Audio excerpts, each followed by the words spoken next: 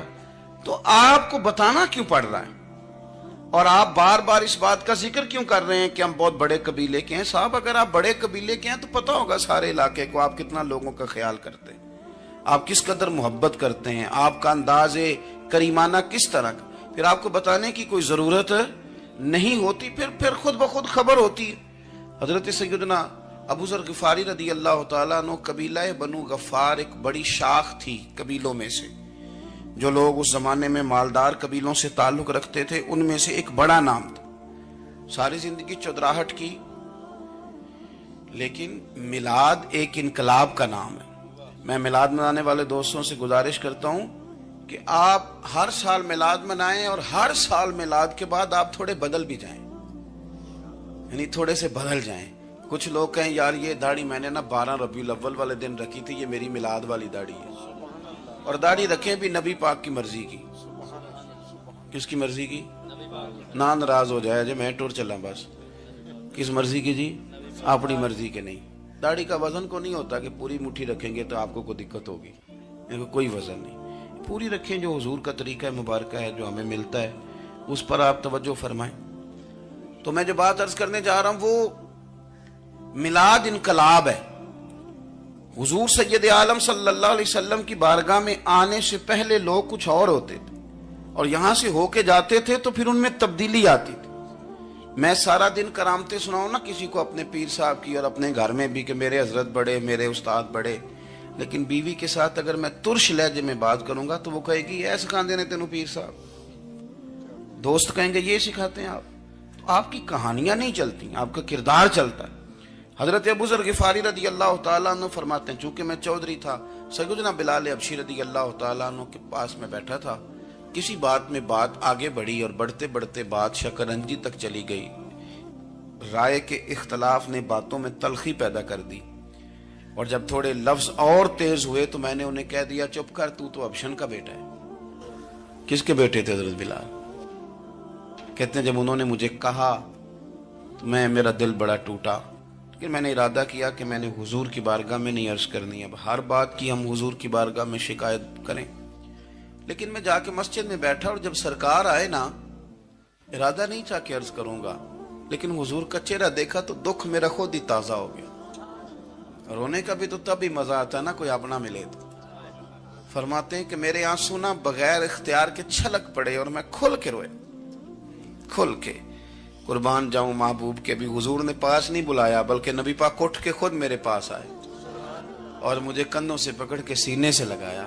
اور جب میں کھل کے رو لیا تو حضور میرے آنسو پوچھنے لگے.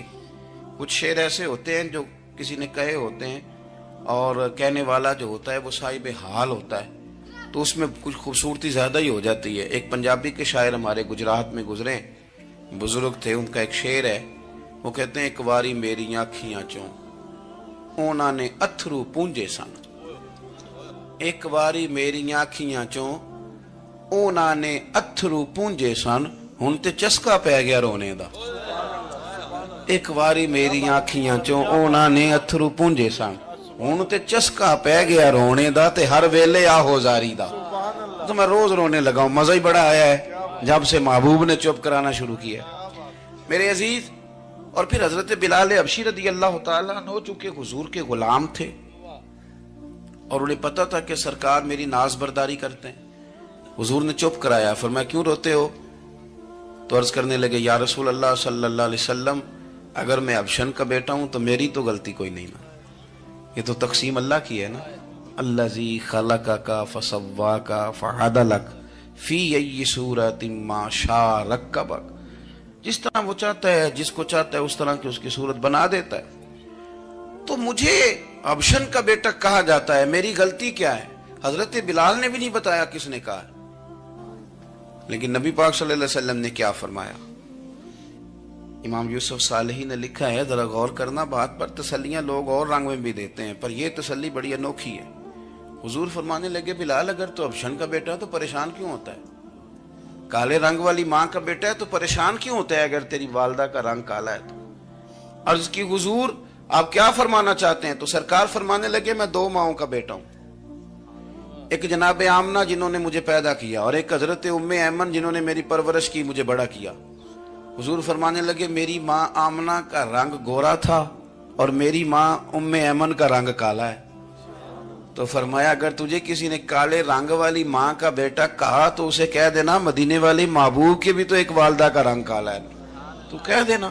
حضرت بلال کہتے ہیں کہ وہ اس طرح کی تسلی تھی، طفل تسلیاں نہیں جس طرح کی ہمیں دی جاتی، وہ اس طرح کی خوبصورت تسلی تھی کہ اس کے بعد میرا دل ایسا ٹھنڈا ہوا، پھر کسی کا تانا تانا نہیں رہا، پھر کسی کی.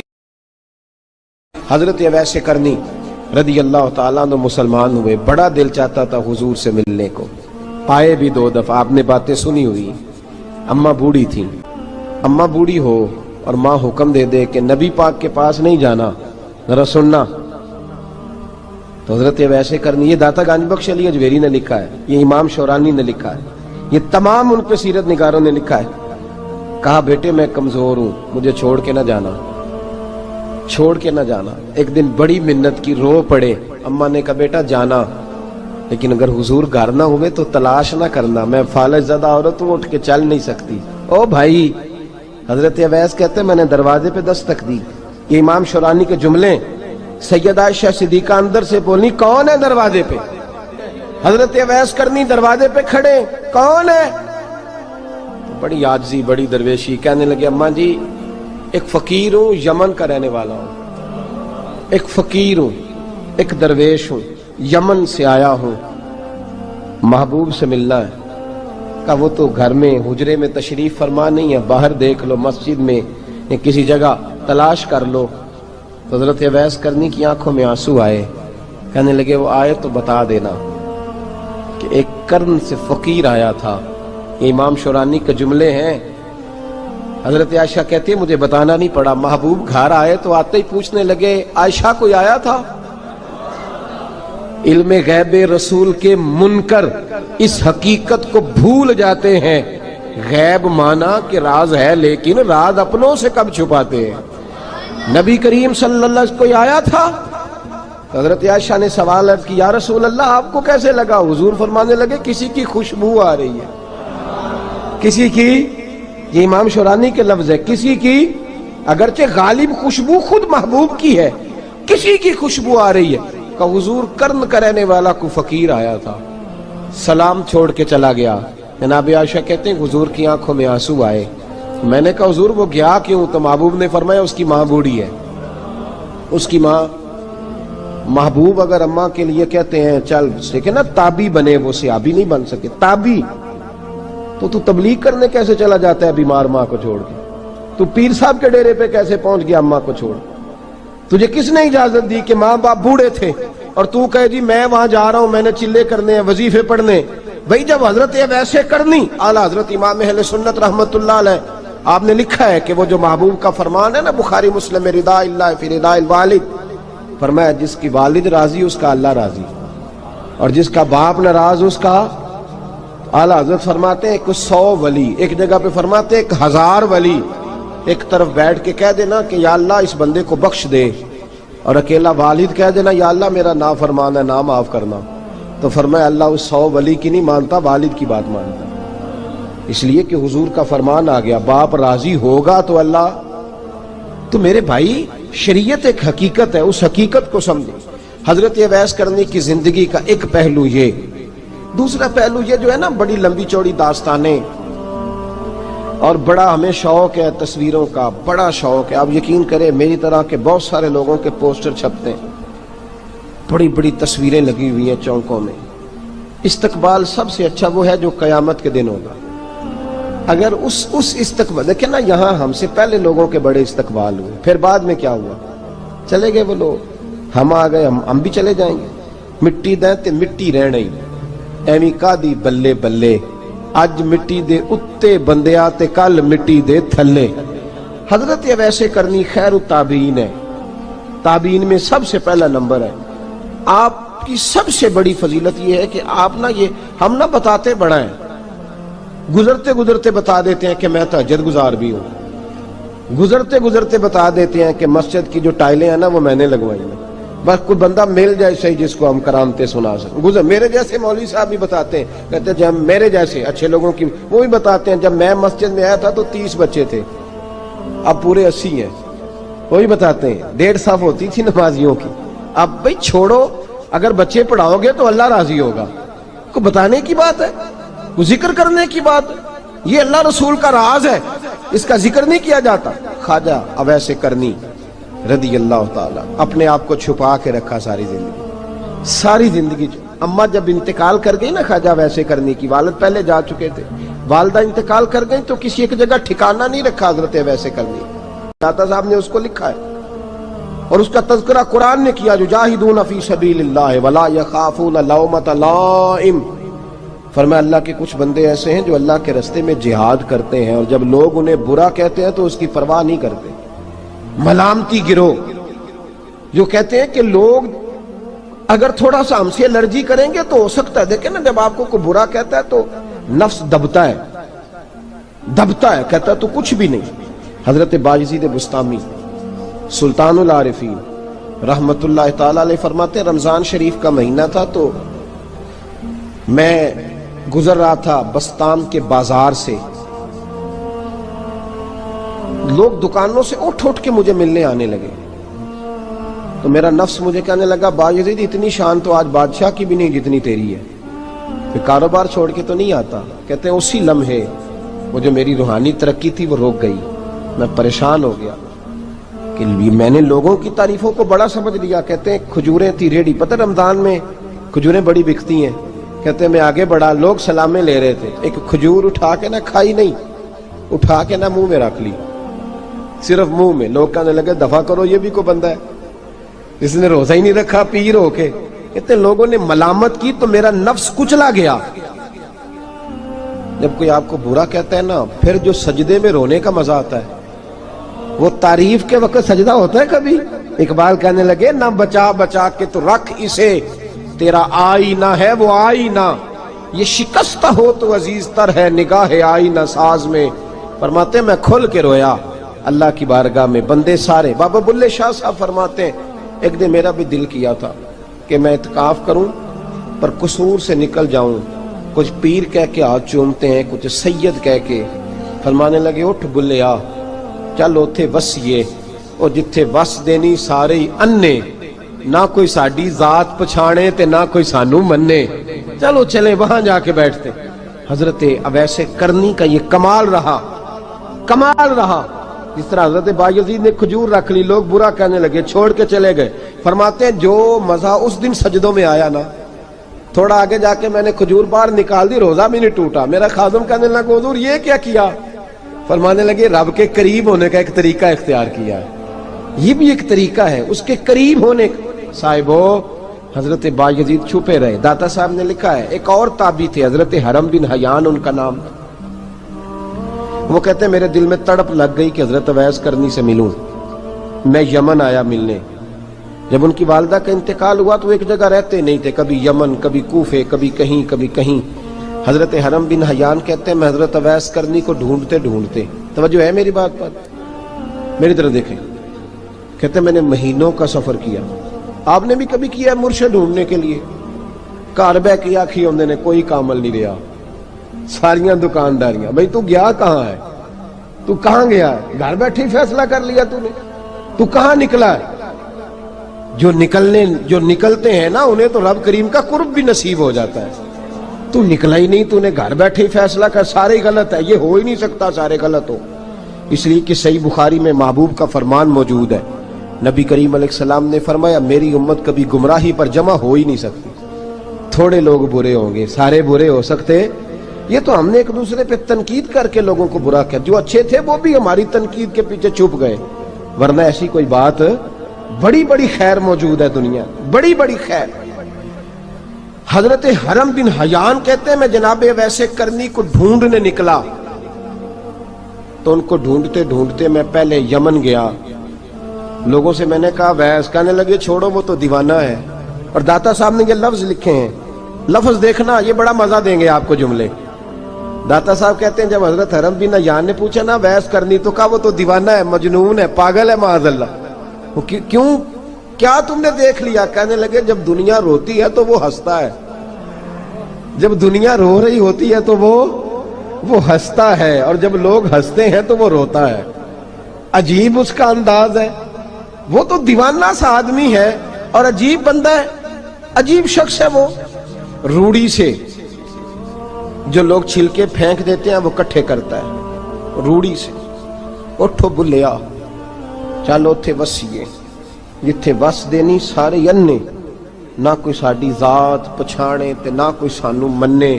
کہتے ہیں چھلکے اٹھا کے دھو کے کھا لیتا ہے، اور پھر لوگ جو کپڑا پہننے کے قابل نہیں رہتا لوگ اسے پھینک دیتے ہیں، وہ ٹاکیاں جمع کر کے ان کو سیتا رہتا ہے، ان کا لباس بناتا ہے۔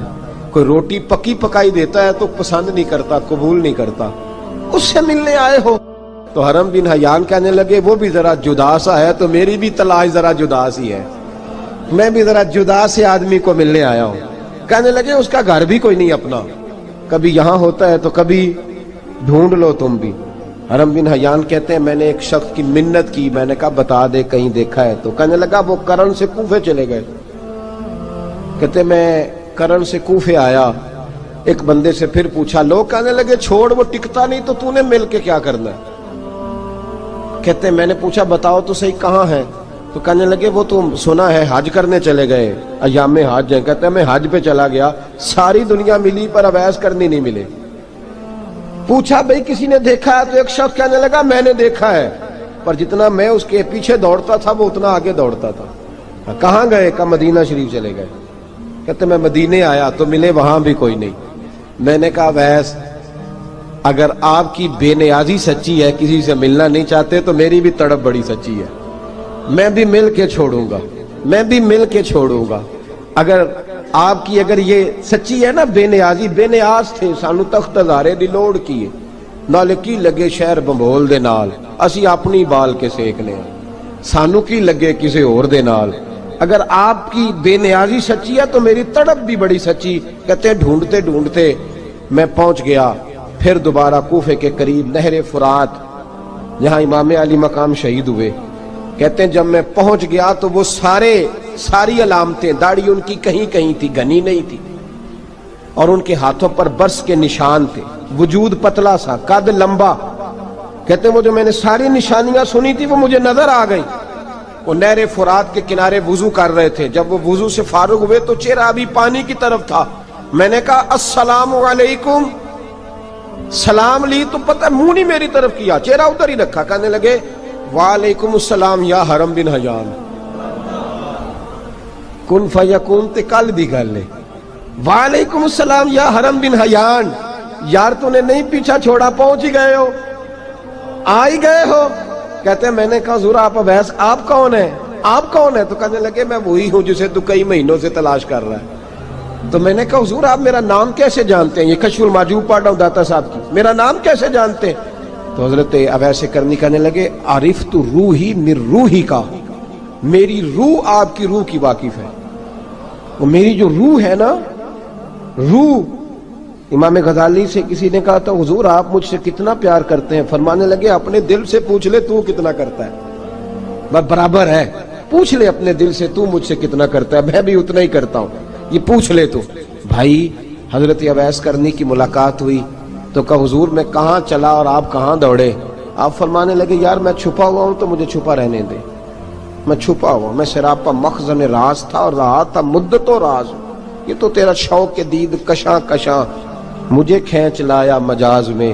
ان کی زندگی تو دیکھو، کتنا شوق ہے ہمیں آگے لگنے، کتنا شوق ہے بڑھ بڑھ کے سامنے ہونے، مجھے لوگ جانے، مجھے لوگ پہچانے، کتنا شوق۔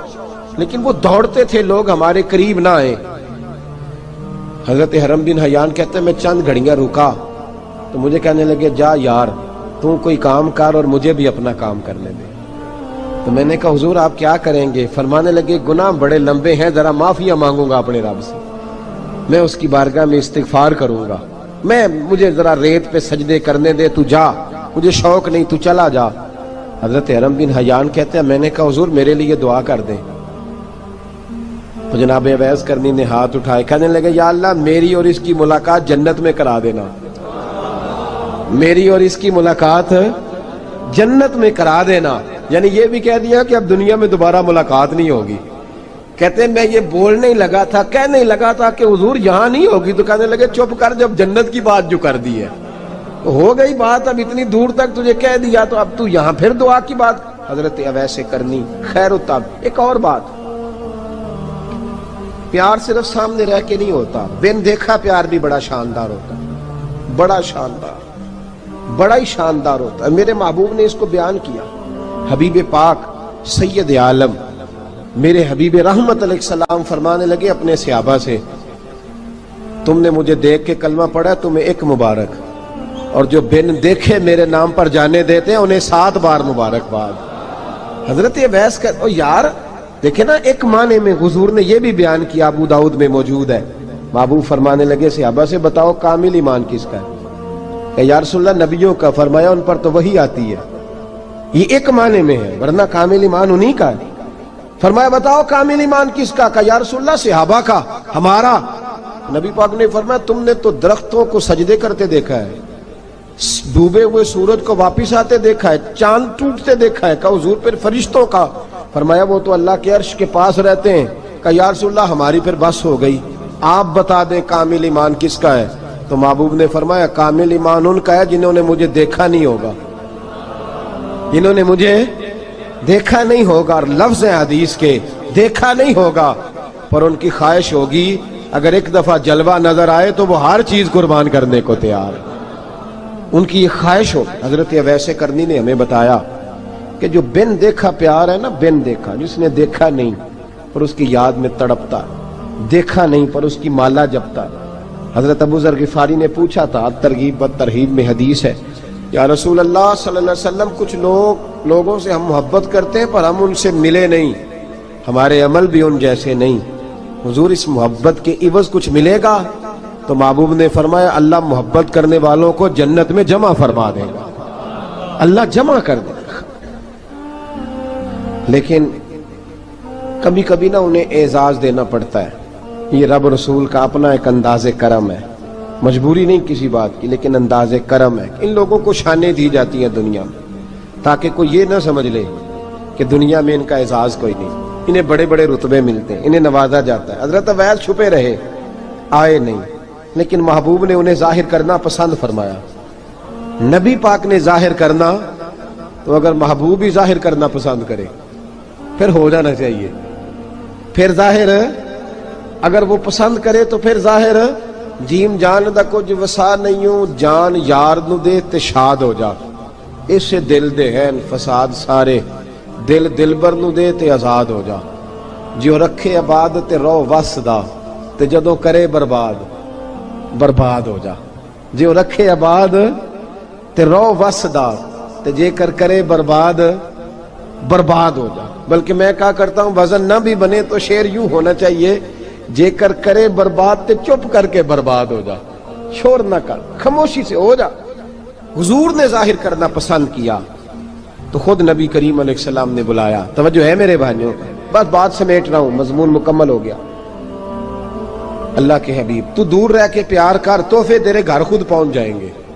شرط یہ ہے کہ تو پیار کر اور فرما برداری کر. نبی رحمت صلی اللہ تعالی علیہ وسلم نے مولا علی شیر خدا اور حضرت عمر فاروق بندے بھی حضور نے وہ چنے جو سرخیل ہیں دونوں، مولا علی فاروق اعظم امیر المومنین، دونوں کو بلایا اور بلا کے فرمایا یہ میرا جبہ لے جاؤ اور میرے بعد، میرے وصال کے بعد وہاں جانا کرن میں تمہیں اویس ملے گا، اسے میرا جبہ دینا. اور دیکھو کیا خوبصورتی ہے لفظوں میں. یہ بات ان کی شان کو کہاں سے کہاں لے گئی. محبوب فرمانے لگے اسے کہنا میری امت کی بخشش کی دعا کرے. اسے کہنا میری امت کی بخشش کی. حضرت علی المرتضیٰ کا رتبہ بھی ان سے زیادہ ہے, جناب عمر کا رتبہ بھی. اس کا مطلب ہے بڑا بھی چھوٹے سے کبھی کبھی دعا کے لیے کہہ سکتا ہے کہ یار میرے لیے دعا کر دینا. نبی کریم علیہ السلام نے جبہ دیا, جبہ دے کے بھیجا. حضرت عمر گئے ملنے, جناب مولا علی گئے, جا کے پوچھا وہ کدھر ہے, کہا وہ دیوانے سے ہیں, گھومتے رہتے ہیں. جب ملاقات ہوئی تو حضرت اویس کرنی دوڑے آئے.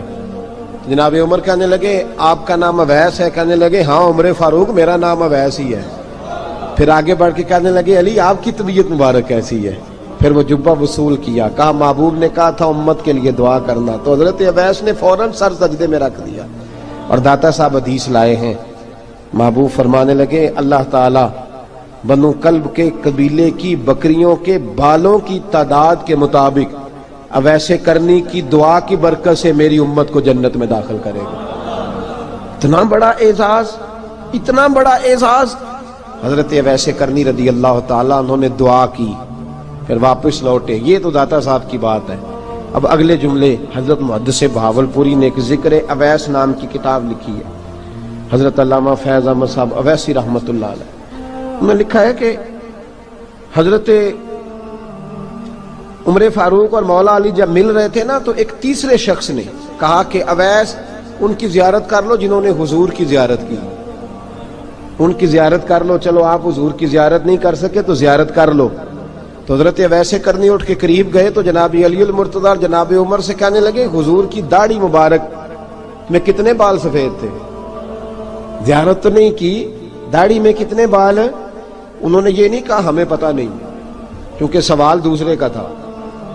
ان دونوں کا سوال یہ نہیں کہا ہمیں پتہ نہیں. باقی کتابوں میں الفاظ اور ملتے ہیں, میں وہ والی بات بیان کر رہا ہوں جس میں ادب زیادہ پایا جاتا ہے. کہا کتنے بال سفید تھے؟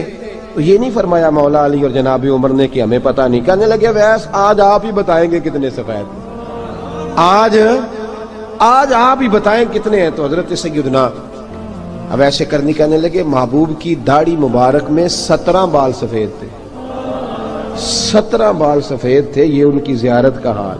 حضرت اویس کرنی نے ہمیں بتایا کہ دور رہ کے اطاعت صحیح کرنا, تمہارا ذکر دربار رسول پہ بھی ہوگا اور دربار خداوندی پہ بھی ہوگا.